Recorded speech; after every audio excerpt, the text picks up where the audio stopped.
ಅಭಿರಾಮಿ ಕಾಣಿಸ್ತಿಲ್ವಲ್ಲ? ಏ ಮಲ್ಲಿ, ಹೋಗಿ ಕರ್ಕೊಂಬ ಹೋಗು. ನಂಗೆಂತ ಗೊತ್ತಿತ್ತ? ಅವ್ರು ಎಲ್ಲಿಗೆ ಹೋದ್ರೆ ಎಲ್ಲಿ ಬತ್ರ ಅಂತ ನಂಗೆ ಗೊತ್ತಿತ್ತಾ?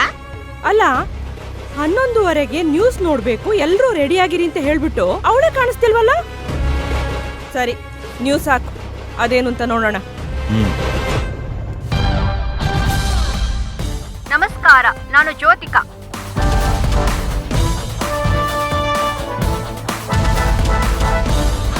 ಬಹು ನಿರೀಕ್ಷೆಯಿಂದ ಜನ ಕಾಯ್ತಾ ಇದ್ದ ರಾವಣ್ ಹಾಗೂ ಶಿವಗಾಮಿಯವರ ಪ್ರಕರಣಕ್ಕೆ ಸಂಬಂಧಿಸಿದಂತೆ ತೀರ್ಪು ಹೊರಬಂದಿದೆ.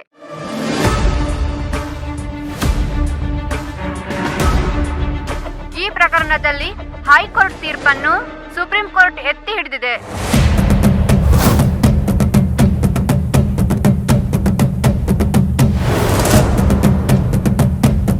ಈ ಪ್ರಕರಣದಲ್ಲಿ ಹೈಕೋರ್ಟ್ ತೀರ್ಪು ಸರಿ ಇದೆ. ಹಾಗಾಗಿ ರಾವಣ್ ಅವರಿಗೆ ಜೀವಾವಧಿ ಶಿಕ್ಷೆಯನ್ನು ದೃಢಪಡಿಸಲಾಗಿದೆ ಎಂದು ತೀರ್ಪು ನೀಡಲಾಗಿದೆ.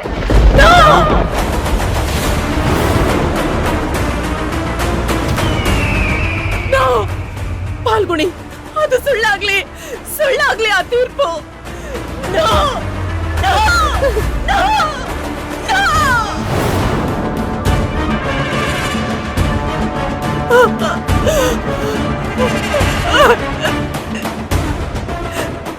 ಅಕ್ಕ, ಸಮಾಧಾನ ಮಾಡ್ಕೋ ಅಕ್ಕ.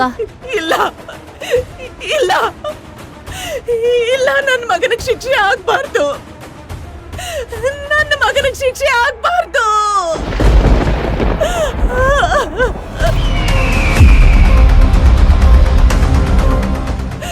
ನಾನಿದ್ದು ಏನ್ ಪ್ರಯೋಜನ?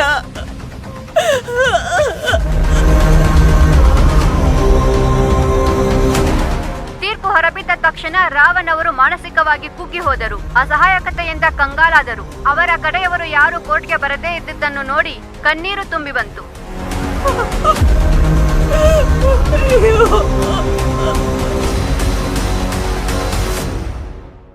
ತೀರ್ಪು ಹೇಳಿದ ತಕ್ಷಣ ಕೋರ್ಟ್ ಹೊರಾಂಗಣದಲ್ಲಿ ಪಟಾಕಿ ಶಬ್ದ ಕೇಳಿ ಬಂದದ್ದು ಎಲ್ಲರ ಕಣ್ಣಲ್ಲೂ ಅಚ್ಚರಿಯೂ ಮೂಡಿಸಿತು.